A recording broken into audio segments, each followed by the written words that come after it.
The city of Jerusalem lies in ruins, its walls broken, its gates burned, its people scattered and shamed.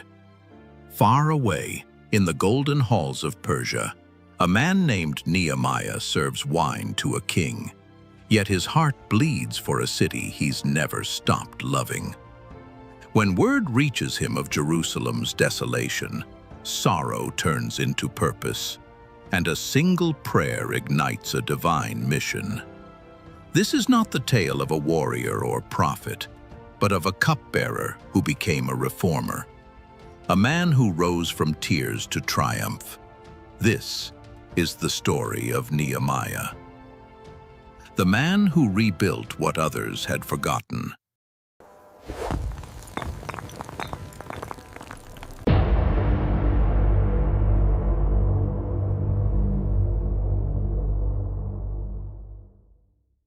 Jerusalem, once a city of glory, now lies in ruins. Its proud walls stand broken, its gates reduced to ashes, its people scattered and burdened with shame.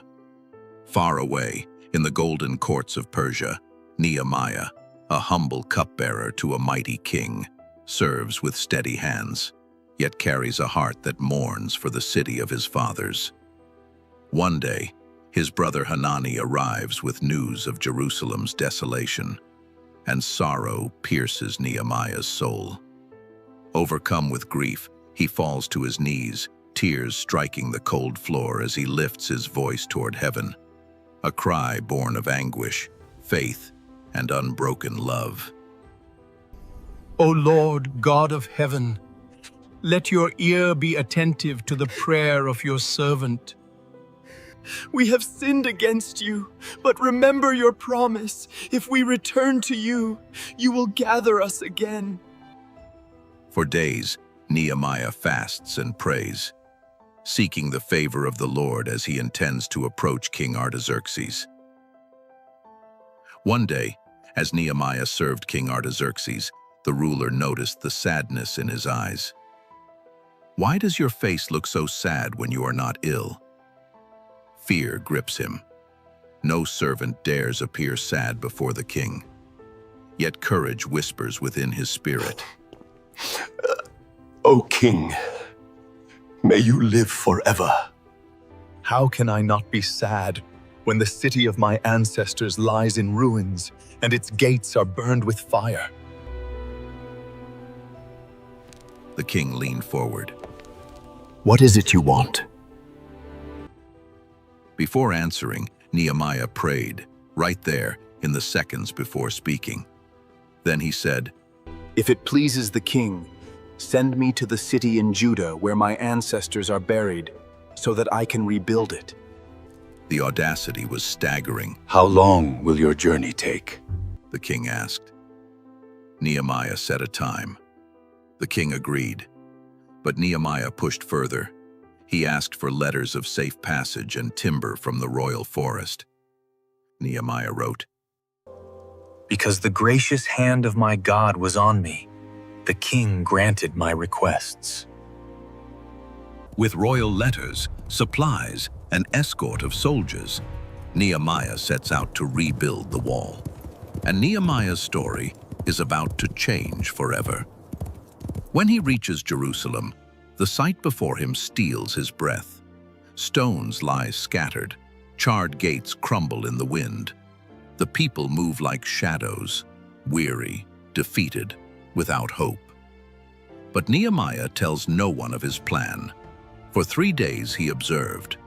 Then one night he rode along the broken walls, examining every gap, every burned gate.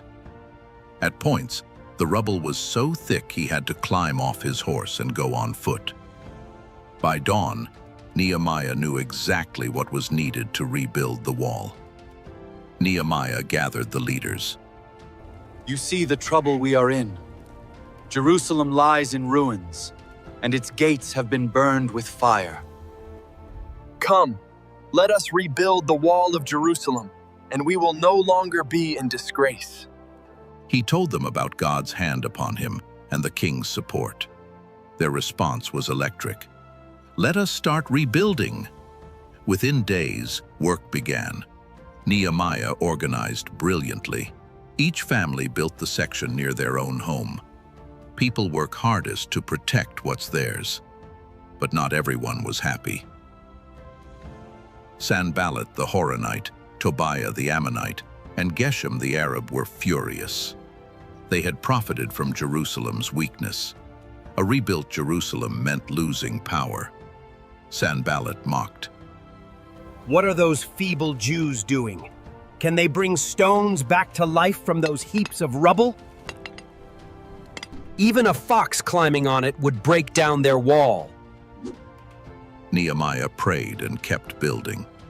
So we rebuilt the wall till all of it reached half its height, for the people worked with all their heart.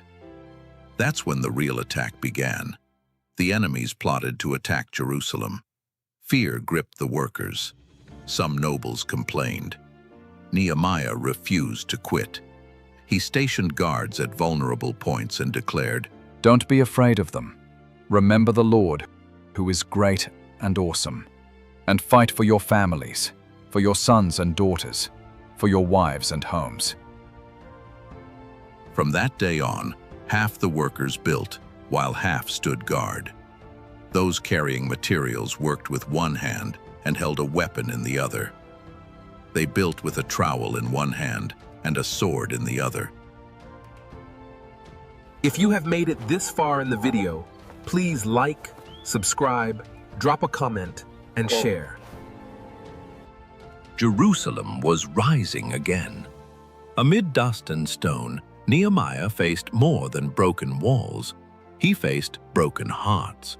He settled disputes between the poor and the noble, silenced corruption, and endured threats meant to break his resolve. Letters of deceit came from Sanballat, lies crafted to destroy him. Yet Nehemiah stood firm, trusting God alone. A prophet tried to lure him into fear, but Nehemiah answered, Should a man like me run away? I will not go. Battle threats, false accusations, spiritual traps, nothing worked. And in 52 days, the wall that had crumbled for 140 years stood whole again. The nations trembled. They knew this was the hand of God. But Nehemiah knew walls meant nothing without hearts restored. He repopulated the city, renewed worship, and brought the people back to God. When Ezra read the law and the people wept, Nehemiah said, Do not grieve, for the joy of the Lord is your strength. Joy returned to Jerusalem, but the battle was not over. Years later, Nehemiah returned to find corruption reborn, enemies in the temple, worship abandoned, sin creeping back. Once more, he cleansed the city and restored what was holy. The wall was finished, but the battle for hearts was never done. And Nehemiah's final prayer was not of pride, but of surrender. Remember me with favor, my God.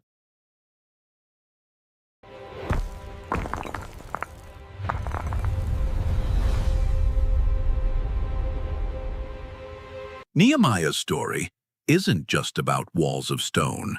It's about courage, conviction, and a faith that refuses to quit. When others saw ruins, he saw purpose. When fear whispered, he prayed. And God took the hands of a cupbearer and made him a restorer of nations. You too can rebuild what's been broken. Your obedience may be the spark that awakens a generation. Remember, the same God who strengthened Nehemiah still strengthens you. Thank you for watching. If this message resonates with you, show your support by tapping the heart, subscribing, and ringing the notification bell for future updates.